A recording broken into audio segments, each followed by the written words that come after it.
Nasi belauk pagi Kelantan. Hari ni nak nasi daging so, Mi? Boleh. Bukan nasi daging so. Daging. Nasi daging ni lauk ke apa ada? Ada udang, ayam, ikan, telur tak ada habis.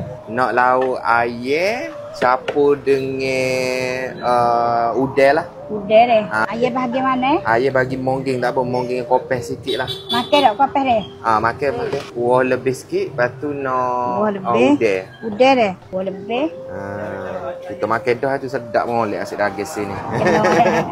Kena dah tu dah selera. Kena dengan selera. Tu ke biar tu? Ni sambal. Sambal. Acar boleh acar? Acar boleh. Gaulkan dengan acar semua. Bismillah.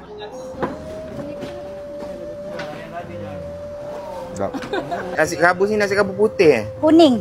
Biru. Nasi kerabu biru. Telur masin. Boleh. Telur masin boleh, sambal budu boleh belaka. Boleh belaka. Boleh belaka. Lado ikan? Boleh. Boleh. Boleh. Solok lado tak ada, Mi? Solok lado tak ada solok ikan. Ada solok ikan, boleh lah.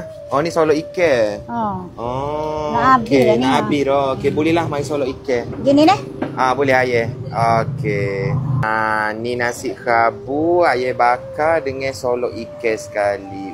Jadi. Korang datang sini, make sure order dia punya Cik Mac tau. Yang ni dia orang punya signature kuih lah. Sedap. Yang ni pulut pagi, sangat famous kat Kelantan. Rasa sedap. Pulut manis-manis macam tu, lepas tu makan dengan isi kelapa. Ayah apa ni, Mi? Minang kari. Minang kari.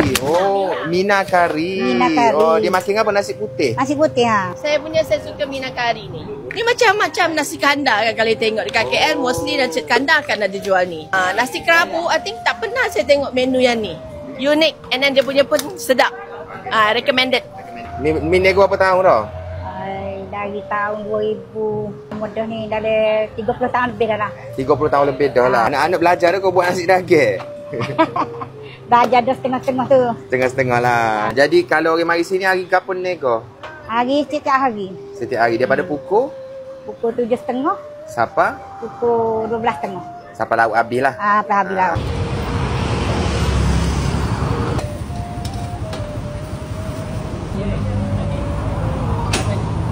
So kalau nak datang korang boleh waste Cik Pas Selera Kampung, Jalan Bayam, Kota Baru.